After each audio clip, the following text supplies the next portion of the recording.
জন্য হিন্দু ভোটারের নাম, তাদের ভোটাধিকার কেড়ে নেওয়া দুঃসাহস যেন না করে তৃণমূল কংগ্রেস সরকার, সেজন্য আমরা আজকে চিফ ইলেকটোরাল অফিসারের কাছে এসেছিলাম এবং আমরা একটা মহা মিছিল করে হাজার হাজার যুব সমাজ আমরা রাজপথে নেমে সম্মানীয় কোর্টের নির্দেশ মেনেই আমরা আজকে সিইও অফিসে এসে পৌঁছেছি এবং একটা পরিষ্কার কথা আমরা একদম তথ্যের সাথে দিয়েছি, সঠিক তথ্য, যা যা ঘটনা ঘটেছে ঘটনাক্রম, এবং রাজ্যের শাসক দল তৃণমূল কংগ্রেস তারা যেভাবে করে একদম সিস্টেমেটিক ভাবে যে হিন্দু ভোটারদের নাম ডিলিট করার একটা পরিকল্পনা নিয়েছে, ইলেকটোরাল রোলটাকে ম্যানিপুলেট করে কোনোভাবে ভোটটাকে পার করার একটা অপচেষ্টা করছে, সেটাকে পরাস্ত করতে আমরা আজকে সিইও অফিসের কাছে মার্চ করে এসে পৌঁছেছি, মিছিল করে এসে পৌঁছেছি। আমাদের মধ্যে উপস্থিত আছেন আমাদের সম্মানীয় বিরোধী দলনেতা শ্রী শুভেন্দু অধিকারী মহাশয়, যিনি, এবং আমাদের মধ্যে উপস্থিত আছেন আমাদের রাজ্যের সাধারণ সম্পাদক মাননীয় শ্রী জগন্নাথ চট্টোপাধ্যায় মহাশয়, আমাদের মধ্যে উপস্থিত আছেন আমাদের কেন্দ্রীয় প্রভারী মাননীয় শ্রী শক্তি সিং মহাশয়, এবং আমাদের মধ্যে আছে আমাদের প্রিয় শিশিরজি, যিনি আমাদের পুরো শ্রী শিশির বাজরিয়াজি, যিনি আমাদের ইলেকটোরাল অফিসের সঙ্গে আমাদের পার্টি এই বিশেষ ডিপার্টমেন্টটি দেখেন। আমাদের মধ্যে দীপাঞ্জন দাও উপস্থিত আছেন। আমি আগ্রহ করব আমাদের মধ্যে উপস্থিত সম্মানীয় বিরোধী দলনেতা শ্রী শুভেন্দু অধিকারী মহাশয়কে এই বিষয়টি নিয়ে আপনাদের। দেখুন, নমস্কার। ইতিমধ্যে মিছিলের শুরুতে আমরা বলেছি আজকে যুব মোর্চার কার্যক্রম কেন। আপনারা দুদিন ধরে টিভিতে দেখছেন যে মমতার পুলিশ বাতিল করেছে, যুব মোর্চা হাইকোর্টে গেছিল, 1:15 হিয়ারিং ছিল। প্র্যাকটিক্যালি পারমিশন পাবো কি পাবো না এরকম একটা দোলাচালের মধ্যেও মহামান্য হাইকোর্ট অনুমোদন দেওয়ার পরে 1000 জনের মিছিল হলেও সমগ্র 1.5 কিলোমিটার রাস্তা কলকাতার মানুষ নেমে এসে বাড়ির ছাদ থেকে, ব্যালকনি থেকে, ফুটপাত থেকে, গাড়ির ভেতর থেকে যুব মোর্চার এই কার্যক্রমকে অভিনন্দিত করেছে এবং উৎসাহিত করেছে। তার জন্য কলকাতা মহানগরের মানুষকে সিআর এভিনিউ থেকে ডেরিনা ক্রসিং প্রত্যেককে আমরা ভারতীয় জনতা পার্টির পক্ষ থেকে ধন্যবাদ, কৃতজ্ঞতা জ্ঞাপন করি। ইতিমধ্যে ডাক্তার ইন্দ্রনীল খান বিষয়বস্তু বলেছে, আমি আর রিপিট করছি না। আমাদের প্রেসে যে কপিটা আমরা রিসিভ করিয়েছি, মানে যুব মোর্চা করিয়েছে, মিডিয়া গ্রুপে আমরা দিয়ে দেব, আপনারা সেখান থেকে সম্পূর্ণ তথ্য পেয়ে যাবেন। তারপরেও যদি কোনো বিষয় নিয়ে ইন ডিটেলস আপনাদের জানার থাকে, আপনারা ডাক্তার ইন্দ্রনীল খান, জিএস জগন্নাথ চট্টোপাধ্যায় এবং পার্টির পক্ষে যিনি ইলেকশন কমিশন দেখেন সম্মানীয় শিশির বাজরিয়ার কাছ থেকে নিয়ে নিতে পারেন ওভার টেলিফোন। আমি শুধু 3টে পয়েন্ট আপনাদেরকে জানাতে চাই, যেটা পশ্চিমবঙ্গের মানুষের কাছে এই পিরিয়ডে আমরা অনেকবার এখানে এলাম, আমাদের রাজ্য সভাপতির নেতৃত্বে ইসিআই হয়েছে, আমরা রাস্তাতে হাজারো প্রোগ্রাম করেছি, অনেকগুলো প্রেস কনফারেন্স হয়েছে, অনেকগুলো সোশ্যাল মিডিয়া হয়েছে, অনেক জায়গায় অনেকভাবে বিজেপির কার্যকর্তারা বক্তব্য রেখেছেন।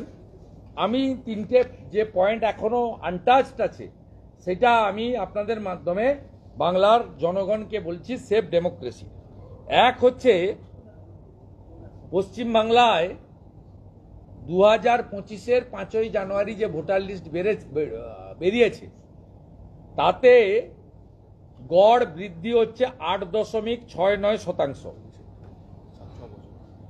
আপনার এটা অ্যাভারেজ, এটা লাস্ট 19 থেকে 25 অ্যাভারেজ ধরলে ফাইনালি 25 সালে 8.69।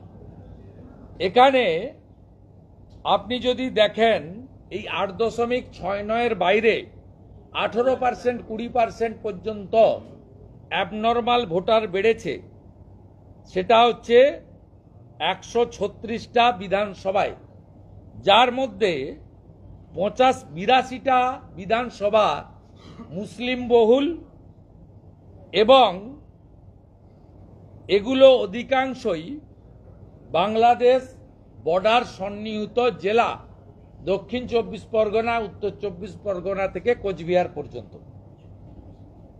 এখানে আপনি যদি দেখেন রাসবিহারী, ভবানীপুর ইত্যাদিতে যেখানে 2.20 করে গড়ে বৃদ্ধি পেয়েছে, সেখানে আপনি যদি দেখেন রাজারহাট নিউ টাউন, সেখানে 19.96% বৃদ্ধি পেয়েছে। বারুইপুর পশ্চিম, দ্য গ্রেট বিমান ব্যানার্জি 16.64%। এইভাবে গড় 8.69% বেশি বৃদ্ধি 136টা বিধানসভাতে, যার মধ্যে 82টা মুসলিম বহুল বিধানসভা, অধিকাংশই বাংলাদেশ বর্ডার এলাকার জেলাগুলিতে, মূলত 2 পরগনা, মুর্শিদাবাদ, মালদা, নদিয়া ইত্যাদি জেলায়। It's a very alarming for Bengal. এই জন্যই গৃহমন্ত্রী বলেছেন 540 কিলোমিটার জমি মমতা ব্যানার্জি দিচ্ছে না, এবং ভারতবর্ষের যেখানেই রোহিঙ্গা অনুপ্রবেশকারী ধরা পড়ছে তার এপিক কার্ড সাউথ 24 পরগনা থেকে তৈরি করে দেওয়া। এটা on the floor of the August parliament কয়েকদিন আগে সম্মানীয় অধ্যাপক সৌগত রায়কে সরাসরি ভারতবর্ষের যশস্বী স্বরাষ্ট্র এবং সমবায় মন্ত্রী অমিত শাহজি জানিয়েছেন, যা বহুল প্রচারিত। দ্বিতীয় হচ্ছে, মূলত নভেম্বর ডিসেম্বর মাসে স্পেশাল রিভিশন হয়, তখন 6, 7, 8, 8 ক ফর্মে নাম তোলা, বাতিল, সংশোধন, পরিবর্তন, স্থানান্তর ইত্যাদি আবেদন হয়। বাকি সারা বছর জানুয়ারি থেকে অক্টোবর পর্যন্ত একটা নমিনাল প্রসেস চলে 6-7-এর, খুব নমিনাল, কয়েক হাজার। এবারে তৃণমূল কংগ্রেসের যে কনস্পিরেসি এবং আইপ্যাককে সঙ্গে নিয়ে যা 27 ফেব্রুয়ারি নেতাজি ইন্ডোরে 10-12 হাজার চোরের সমাবেশে চোরেদের নেত্রী মমতা ব্যানার্জি ঘোষণা করে দিয়েছেন প্রকাশ্যে, এবং ইয়ারোদের সরাসরি তিনি আক্রমণ করেছিলেন। তারপরে আমরা উইথ ডকুমেন্ট তথ্য হাতে নিয়ে বলছি, সিও অফিস যা ইসিআইর আন্ডারে 7 লক্ষ বাতিল করার আবেদন করেছে তোলামূলের রহিম শেখেরা, 7 লক্ষ।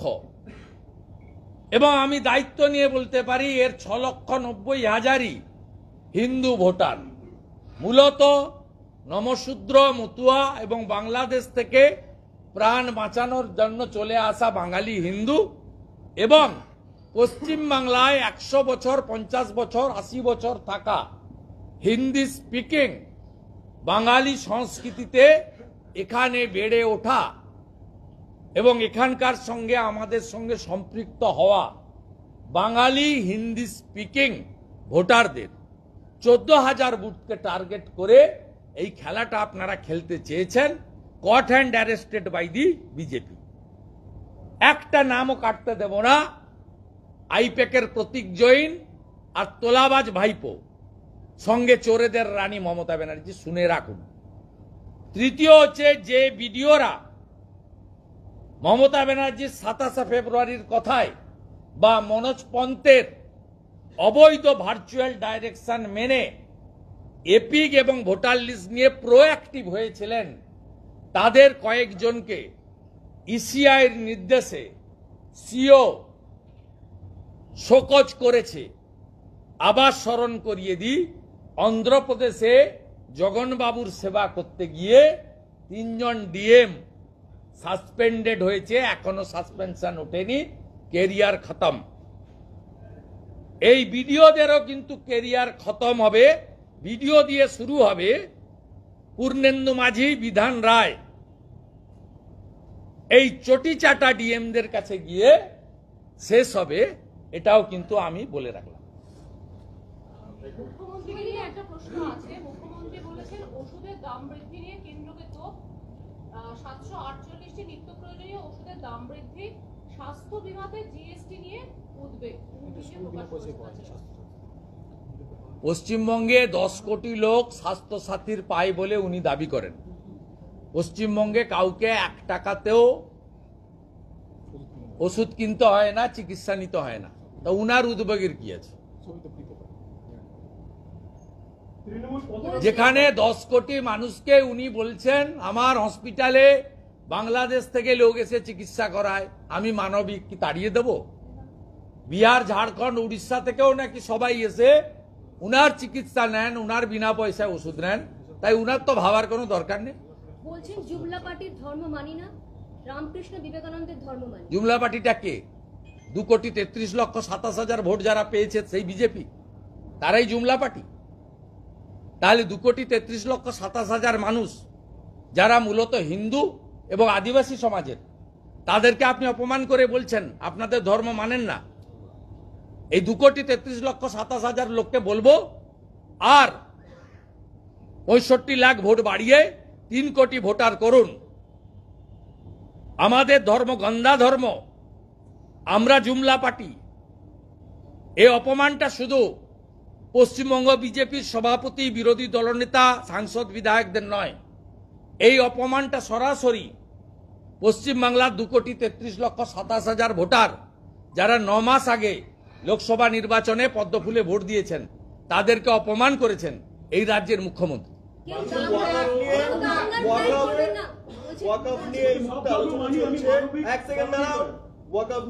আলোচনা চলছে লোকসভাতে এবং তৃণমূলের তরফে বিরোধিতা করা হচ্ছে। এইটা কি 2026কে মাথায় রেখে সংখ্যালঘু ভোটটাকে তোষণ করার জন্য এই বিরোধিতাকে? যে হিন্দুরা তৃণমূলের এই কজন এমপিকে জিতিয়েছেন, 29 জন, তারা দেখুন যেখানে পার্টি কালারের বাইরে গিয়ে মুসলিম এমপিরা ওয়াকফের বিরোধিতা করছেন, সেখানে আপনারা হিন্দুদের ভোটে জিতে হিন্দু প্রপার্টি জবরদখল। এখানেই একজন নেতা বলেছিলেন রাজভবন আমার, ইডেন গার্ডেন আমার, আকাশবাণী আমার, ফোর্ট উইলিয়াম আমার, গড়ের মাঠ আমার, শহীদ মিনার আমার, বিধানসভা ভবন আমার। এরাই বুঝুক। এবং আজকে গোটা ভারতবর্ষ জুড়ে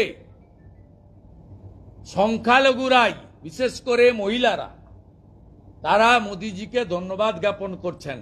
ছবিগুলো দেখতে থাকুন।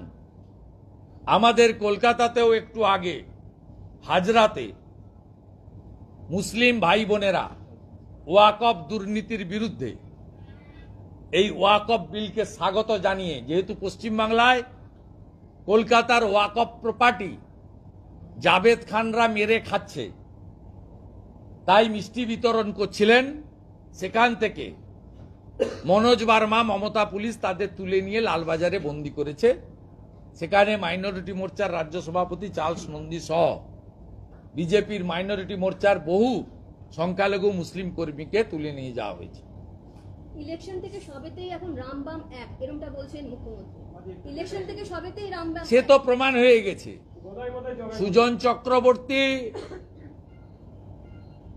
আর সৃজন, কংগ্রেসের প্রদীপ ভট্টাচার্যরা ভোট কেটে কাকে কাকে হারিয়েছেন বাংলার মানুষ তো দেখেছে। 76,000-এ হেরেছে শিলভদ্র দত্ত, 2,41,000 ভোট পেয়েছেন সুজন চক্রবর্তী। তাপস রায় 90,000-এ হেরেছেন, 1,60,000 ভোট পেয়েছেন প্রদীপ ভট্টাচার্য।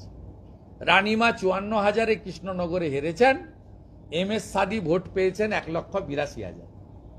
চোখের সামনে পড়ে আছে যে, আর সিপিএম তো উনাকেই সাহায্য করছে। সেই জন্য সিপিএম বাংলাদেশে হিন্দু নিধন হলে, মন্দির ভাঙলে মিছিল করে না। প্যালেস্তাইন নিয়ে গতকাল কলকাতায় মিছিল করেছে। অন্য ধর্মের অনুষ্ঠানে এসএফআইর কমরেডদের ক্যাম্প দেখা যায় না। রামনবমীতে নাকি এসএফআই ক্যাম্প করবে। রাত জাগুক, শূন্য শূন্যই থাকবে।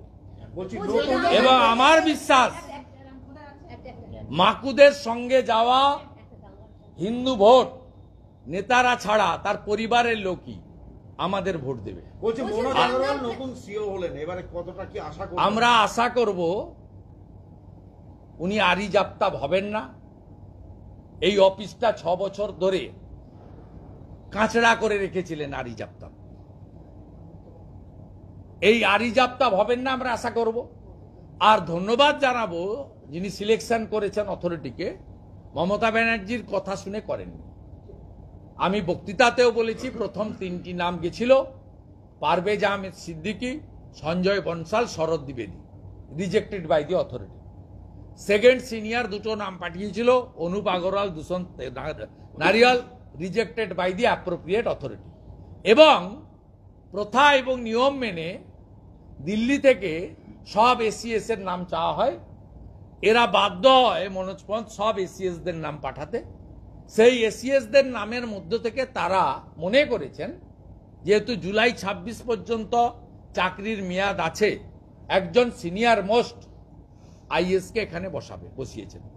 উনি কি করবেন আমি জানি না, কারণ উনার পাস্ট ট্র্যাক রেকর্ড রাজ্য সরকারের সঙ্গে অম্ল মধুর আছে, মধুরও আছে ফুড ডিপার্টমেন্টে, আবার অম্লও আছে ফায়ার ডিপার্টমেন্টে, কম্পালসারি ওয়েটিংও আছে, সব মিলিয়ে অম্ল মধুর। আমরা ফেভার চাই না, আমরা চাই সাংবিধানিক বডি সংবিধান মেনে গণতন্ত্র বা লোকতন্ত্র পশ্চিমবঙ্গে প্রতিষ্ঠা করার কাজে ইসিআই যে ভূমিকা নেন, রাজ্যের সিও অফিসও যেন সেই ভূমিকা গ্রহণ করে। ভাই আমার দুটো বাসন্তী পুজো আছে, আমি অনেক দূর যাব সুতাহাটাতে, 2টো বাসন্তী পুজো উদ্বোধন। हिंदी का 2 क्वेश्चन है,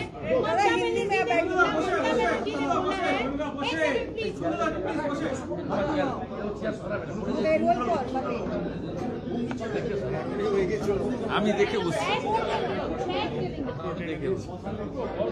এটা এখন ছবি হয়ে যাবে। शुभेंदु दा, ममता बनर्जी सीएम ने बोला है रामनवमी की रैली आप लोग निकाल रहे हैं, सभी कम्युनिटी शांति से रहे।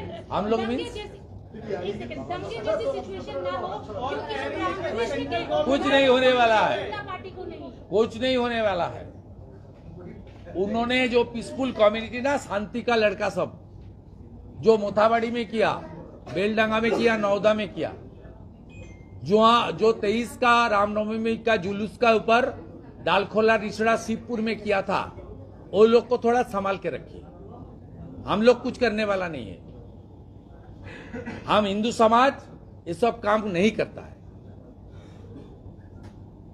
और इस बार रामनवमी में बांग्लादेश का इंसिडेंट का बाद, सरस्वती पूजा रुकने का कोशिश का बाद, मोथाबाड़ी का इंसिडेंट का बाद, हिंदू लोग अपने आप सोच लिया है घर से निकलकर जय श्री राम की गूंज हर एरिया में उठाना चाहिए। मैं अपील कर रहा हूं बंगाल की सब हिंदू जनता को, हर घर में ध्वज उठाइए उस दिन, हर गाड़ी में, मोटरसाइकिल में हिंदू का आपका जो झंडा है, भगवा झंडा, वो लगाकर पूरा दिन घूमते रहिए। हर दुकानी, बिजनेस कॉम्प्लेक्स में भगवा झंडा उठाइए और हिंदू का आपका जो आइडेंटिटी है वो सामने लाने का काम करिए। इसमें जिहादी का खिलाफ और सो कॉल्ड सेकुलरिज्म का नारा जो लोग दे रहा है, उसका खिलाफ मुंह तोड़ जवाब देने के लिए रामनवमी का हमारा जो पावन दिन है उसको सही तरीके से इस्तेमाल कीजिए और बंगाल का हिंदू फिर एक बार स्वामी विवेकानंद का धरती में जय श्री राम का गूंज अपने ताकत 6 अप्रैल को दिखाइए। ये हमारी हिंदू होने का नाते, not as a MLA, not as a BJP leader, not as a leader of opposition, एक हिंदू होने के नाते, एक बंगाल की पीड़ित हिंदू होने का नाते मेरा यही गुंजाइश है। शुभेंदु दा, आज ममता बनर्जी ने कहा है कि विदेश में मुझसे ये क्यों पूछा गया कि क्या मैं हिंदू हूँ, ये सवाल क्यों विदेश में मुझसे किया? इसलिए 22 जनवरी 2024 हमारी 500 साल का सपना पूरा हुआ, राम मंदिर का उद्घाटन हुआ। उसका इंतजार 500 साल तक हिंदू समाज को बिताना पड़ा। उसका बाद हिंदू का रुपया से, निधि से एक सुप्रीम कोर्ट का डिसीजन को अमल करते हुए प्रधानमंत्री मोदी जी और चीफ मिनिस्टर जोगी जी सब व्यवस्था किया है बहुत पीसफुल तरीके से। ममता बनर्जी उस दिन बहुत सारा नॉन एनडीए चीफ मिनिस्टर देश में है, कोई सड़क में नहीं था। ममता बनर्जी खुद उस मंदिर उद्घाटन के खिलाफ पार सर्कस में जुलूस निकला। उसका बाद 66 करोड़ हिंदू ने पूरा विश्व से आकर प्रयागराज में मां गंगा, मां जमुना, मां सरस्वती की संगम में डुबकी लगाया। Mamata Banerjee on the floor of the assembly क्या बताई? On the floor of the house she said, ये महाकुंभ नहीं है, ये मृत्यु कुंभ है। इसलिए सब हिंदू जो हिंदू संस्कार और भारतीय संस्कार को सम्मान करते हैं, वो ममता बनर्जी को हिंदू स्वीकार नहीं करती है। दादा, सॉल्ट लेक में आज एक पोस्टर लगा है कि रामनवमी में सब बाहर आए, हिंदुत्व के साथ हो और हम हिंदू राष्ट्र बनाएंगे। सॉल्ट लेक में एक पोस्टर देखा गया। भारत हिंदू राष्ट्र ही है, देश का नाम है हिंदुस्तान। दादा, वॉकअप को लेकर थोड़ा बोल दीजिए। आज जो वॉकअप संसद में लाया गया है उसको लेकर देखिए, ये मोदी जी है तो मुमकिन है। मोदी जी 370 हटाया, इतना बड़ा डिसीजन भ्रष्टाचार के खिलाफ, खास करके मुस्लिम लेडी और जो छोटा छोटा हमारी खास करके बेटी है, उसको संरक्षण देने के लिए जो कदम आज उठाया है, it's a historic decision taken by the honourable Narendra Modi ji government. जितना टाइम तक पारित नहीं होता, बाकी बात नहीं बोलना ठीक ही है। हमारी संसद हमारी मंदिर है। বাপি বন্ধ করো।